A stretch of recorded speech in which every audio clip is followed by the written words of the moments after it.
오늘은 팔복 이제 5번째 시간입니다. 긍휼히 여기는 자는 복이 있나니 그들이 긍휼히 여김을 받을 것이며,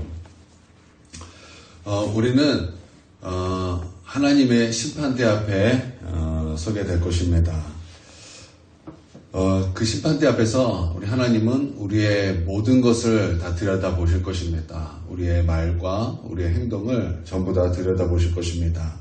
우리가 그때에 우리 하나님 앞에 가장 절실하게 바라는 것이 한 가지가 있다면, 여러분 그것이 어떤 것이겠습니까? 그것은 우리 하나님께서 나를 불쌍히 여겨주시고 긍휼히 여겨주시는 것, 바로 그것일 것입니다. 그래서 우리 하나님은 우리에게 당부하시면서 말씀하신 것이 있습니다. 야고보서 2장 13절에 긍휼을 행하지 아니하는 자에게는 긍휼 없는 심판이 있느니라. 긍휼은 심판을 이기고 자랑하느니라. 여러분, 무엇이 하나님의 심판을 이길 수 있겠습니까? 없죠. 어떻게 하나님의 심판을 우리가 이길 수 있겠습니까? 그러나 긍휼은 심판을 이기고 자랑한다, 이렇게 말씀하고 있다라는 것입니다. 그래서 팔복에서도 예수님께서 우리에게 말씀하시기를 긍휼히 여기는 자는 복이 있나니 우리가 긍휼히 여김을 받을 것이다, 이렇게 말씀하고 계시는 것입니다. 여러분, 지금 우리가 팔복에 대해서 말씀을 나누고 있지 않습니까? 그러니까 핵심이 무엇입니까? 복 아닙니까? 그러면 여기 복이 있다라고 말할 때 우리가 행복이라고 이렇게 번역을 했지만, 이 복에 대한 그런 의미가 행복만 있는 것이 아니죠. 그 이상의 의미가 있는 것이죠. 복은 축하한다라는 의미가 있습니다. 그런 뜻이라는 거죠. 하나님께 복을 받았다라는 의미입니다. 그래서 구원이라는 뜻입니다.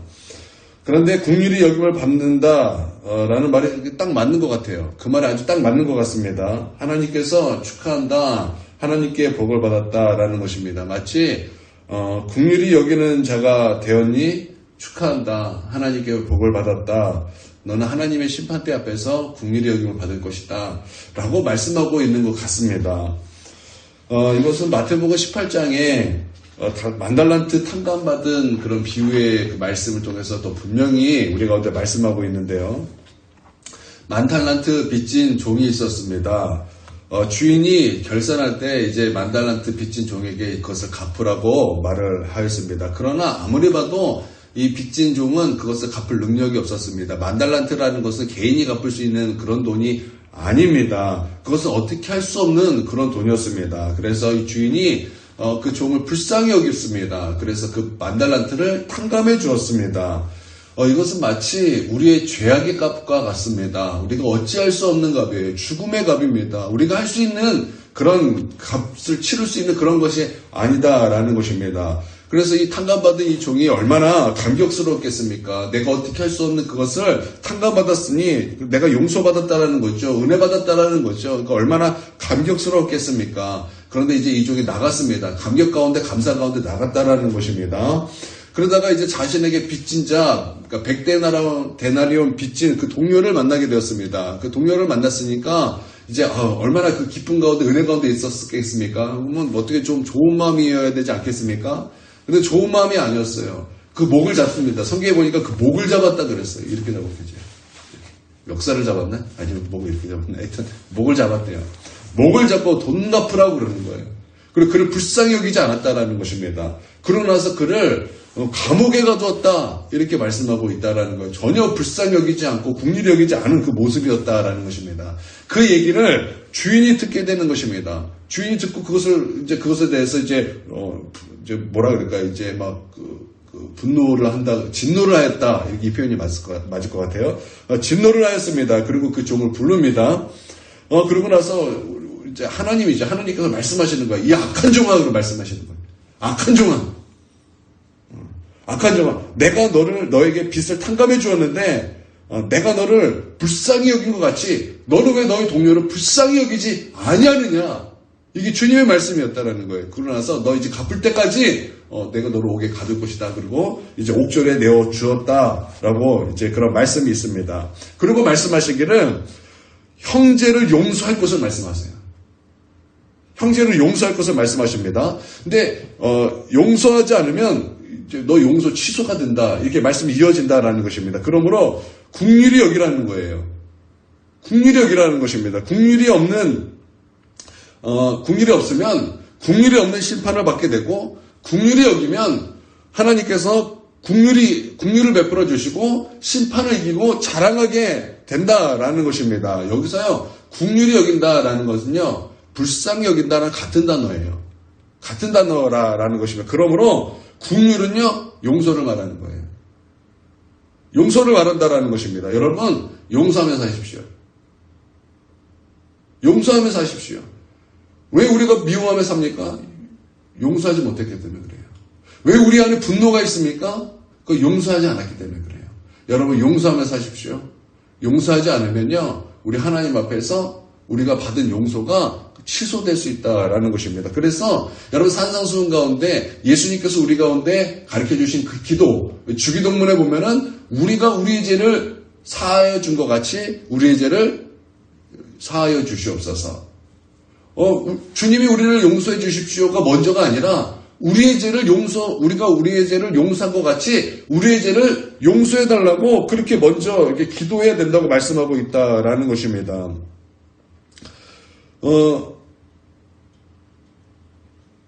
우리의 용서 없이 하나님이 우리를 용서 없다라는 거예요. 그러니까 우리가 우리를 용서함이 없이 하나님이 우리 용서 없다. 이거 말씀하신다라는 것입니다. 또 하나님께서 우리를 사랑하셨은즉 우리도 서로 사랑하는 것이 마땅하다라는 말씀도 있어요. 긍휼히 여기는 자가 복이 있다라는 거죠. 여러분, 의에 줄이고 목마른 자 다음에 긍휼히 여김이 나온다라는 것입니다. 그래서 여러분, 이것에 대해서 어떤 학자가 이렇게 얘기했어요. 하나님은 오히려 우리가 하나님의 의를 구하고 하나님의 의를 찾은 후에는 긍휼을 필요로 하는 다른 사람에게 긍휼을 베풀기를 바라신다. 이렇게 어떤 학자가 주장하였습니다. 의로울 뿐만 아니라 다른 사람을 긍휼히 여기는 것, 이것이 외식하는 자와 구별되는 그리스도인의 특징이다라는 것입니다. 그러므로 긍휼히 여기는 것, 용서하는 것, 이거 예수 믿는 사람의 특징이다라는 거예요. 그러므로 여러분, 용서하시길 바랍니다. 직역 성경으로 보면은 좀 더 와닿습니다. 이게 어떻게 직역 성경으로는 번역이 되었냐면, 은혜를 베푸는 자들은 행복하니 참으로 그들이 은혜를 받을 것이다. 은혜 베푸는 자 은혜 받을 것이다라는 거예요. 좀 더 와닿지 않습니까? 여러분, 그러면 은혜 베푸는 자가 되시길 바랍니다. 그러면 은혜를 받을 것이에요. 긍휼을 베푸시길 바랍니다. 그럼 긍휼력을 받을 것이에요. 여러분, 용서하시길 바랍니다. 그러면 용서를 받게 될 것입니다. 이것이 복이 있다라는 거예요. 얼마나 놀라우신 은혜입니까? 또 다른 긍휼의 의미가 있는데요. 그것은요, 가난한 사람들을 긍휼히 여기라는 거예요. 그래서 돕는 것을 말하는 그런 의미가 있다라는 것입니다.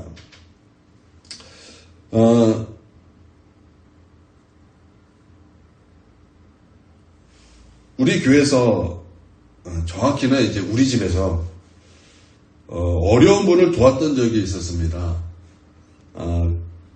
그분은 이제 가난해서 돈을 갚을 수 있는 능력이 안 됐어요. 근데 어려웠기 때문에 우리에게 도움을 요청을 했습니다.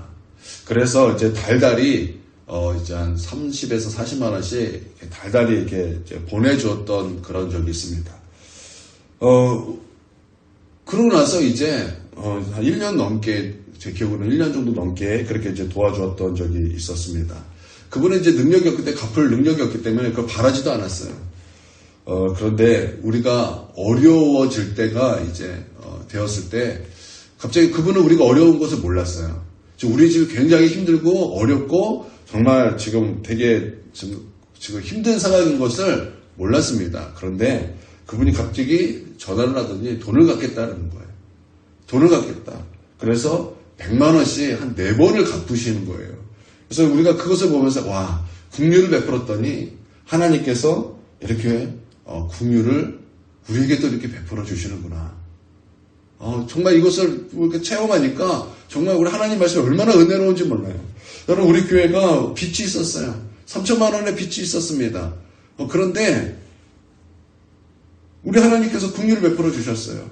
그런데 그 긍휼을 베풀어 주신 것은요, 가만히 생각해 보니 우리가 또 그렇게 긍휼을 베풀어 주었기 때문에 하나님께서 우리에게 긍휼을 베풀어 주신 것이 말씀을 통해서 자꾸 이렇게 확인이 되더라는 것입니다.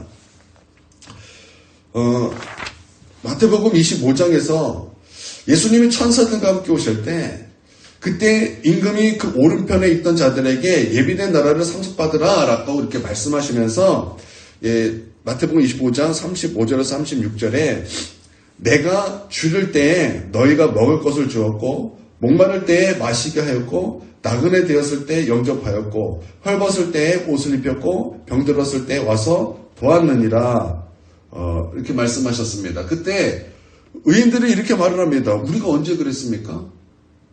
우리는 예수님에게 그렇게 한 적이 없는데요.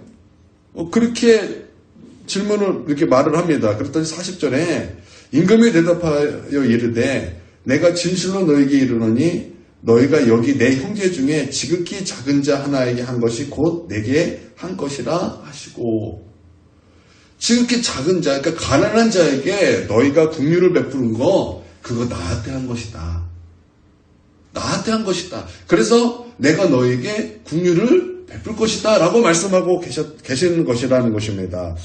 그리고 긍휼이 여기지 않는 자에게 45절에 이어서 말씀하시기를 임금이 대답하여 이르시되 이 지극히 작은 자 하나에게 하지 아니한 것이 내게 하지 아니한 것이다. 여러분, 우리가 정말 불쌍히, 그러니까 가난한 자를 보고서 정말 마땅히 도와줘야 될 그 사람을 보면서 우리가 불쌍히 여기지 않는 거, 여러분 그거 우리 하나님 앞에 그거 하지 않은 것이라는 거예요. 그리고 우리가 그들을 향해서 도움의 손길을 베풀고 은혜를 베푸는 거 하나님께 한 것이라는 것입니다. 그래서 하나님께서 우리에게 은혜를 갚으시겠다, 긍휼로 갚으시겠다, 그렇게 말씀하신 것이라는 것입니다. 또 잠언 14장 21절에 이웃을 없인 여기는 자는 죄를 범하는 자요 빈곤한 자를 불쌍히 여기는 자는 복이 있다, 이렇게 말씀하고 있어요. 또 고린도후서 9장 10절에는 심는 자에게 씨와 먹을 양식을 주시는 이가 너에게 심을 것을 주사 풍성하게 하시고 너희 의의 열매를 더하게 하시리니.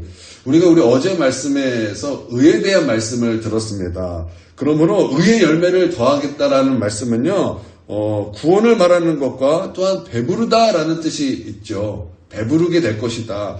그러니까 우리가 구제하면, 가난한 자를 도우면 하나님께서 우리를 배부르게 하시겠다, 그런 뜻이 된다라는 것입니다. 그러므로 긍휼히 여기는 자가 되십시오. 그러면 하나님께서 우리를 긍휼히 여길 것입니다.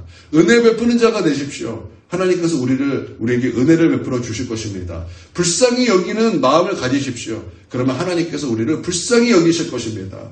여러분, 우리가 정말 힘든 상황에 거할 때 우리가 하나님 앞에 간절히 기도하는 제목이 무엇입니까? 은혜 베풀어 달라는 거예요. 하나님, 나에게 은혜 베풀어 주십시오.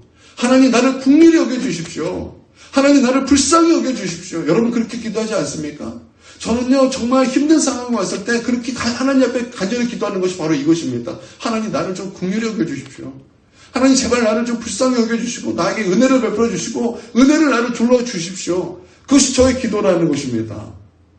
그런데 하나님은 분명히 우리 가운데 약속으로 말씀하시기를 긍휼을 베푸는 자에게 하나님이 긍휼을 베풀어 주신다 했어요. 은혜를 베푼 자에게 하나님께서 은혜를 베풀어 주신다 그랬어요. 불쌍히 여긴 자, 그 마음을 가진 자에게 하나님 우리 가운데 불쌍히 여겨주신다는 거예요. 그러므로 여러분 긍휼히 여기는 자가 되시길 바랍니다. 은혜를 베푸는 자가 되시기를 바랍니다. 그러면 하나님께서 우리에게 그렇게 베풀어 주신다는 거예요. 우리가 우리의 죄를 사하여 준 것 같이 우리의 죄를 사하여 주시옵소서. 하나님, 우리가 긍휼을 베풀어 주는 사람이 되었으니 하나님 우리 가운데 긍휼을 베풀어 주실 것을 믿습니다. 마치 주기도문처럼 마치 이런 영적인 법칙을 우리가 믿고 우리가 먼저 긍휼을 베푸는 자가 될 때 하나님 우리 가운데 긍휼을 베풀어 주실 줄 믿습니다. 말씀 정리하겠습니다. 긍휼은요, 가난한 자를 불쌍히 여기고 돕는 것입니다. 이것은 심는 거예요. 심는 것입니다. 그러면 하나님께서 우리를 풍성하게 하시고 또 우리를 배부르게 열매 맺게 하실 줄 믿습니다. 또 긍휼은 용서하는 것입니다. 우리 지역 간증을 보니까 용서하지 못해서 지옥에 가는 사람들이 많은 것을 제가 보게 되었습니다. 용서하지 못했대요. 나 예수님 믿었는데요. 그런데 하나님께서 말씀하시기를 그런데 너는 용서하지 못했다라는 거예요. 너가 받은 은혜를 생각한다면 너는 용서하지 못할 것이 없다. 여러분 십자가에서 나 같은 죄인 용서받았습니다. 여러분 누구보다 가장 큰 죄인 나 자신 아니겠습니까? 내가 바로 하나님 앞에 10,000달란트를 탕감받은 그런 죄인인데 우리 100데나리온 나한테 빚진 자 그 용서하지 못해서 하나님께서 우리로 하여금 그 돈 10,000달란트 갚을 때까지 감옥에 있어. 그렇게 된다라는 거예요. 그러므로 여러분 긍휼히 여기시길 바랍니다. 용서하는 용서의 사람이 되시기를 주님의 이름으로 축원드립니다. 그래서 우리는 십자가를 봐야 됩니다. 우리는 십자가를 바라봐야 되는 거예요. 십자가 달리신 예수님을 바라보고 십자가에서 나타난 하나님의 사랑을 우리가 묵상하고 우리가 그 십자가를 달마다 체험해야 되는 것입니다. 그 은혜 앞에 섰을 때 우리는요 용서할 수 있고 그 은혜를 우리가 체험할 수 있고 긍휼히 여기는 자가 될 수 있고 주님의 긍휼과 나의 긍휼이 하나가 될 수 있다라는 것입니다. 긍휼히 여김으로 말미암아 복 있는 성도들이 다 되시기를 주님의 이름으로 축원드립니다. 아멘. 기도하겠습니다. 사랑의 주님, 긍휼히 여기는 자가 되게 하여 주시옵소서. 그래서 용서의 사람이 되게 하여 주시고 또 가난한 자를 긍휼히 여기고 돕는 마음이 있는 주의 거룩한 성도 될 수 있도록 우리 하나님 은혜 베풀어 주시옵소서. 그래서 은혜 베푼 자에게 우리 하나님 은혜로 역사해 주시옵고 긍휼을 베푼 자에게 주님 긍휼을 베풀어 주시옵소서. 긍휼은 심판을 이기고 자랑하느니라 말씀하셨습니다. 우리가 긍휼로 씻고 또 긍휼로 거두어서 그것이 우리의 자랑이 될 수 있도록 하나님 주의 은혜로 우리를 둘러 주시옵소서. 존귀하신 예수님의 이름으로 기도드립니다.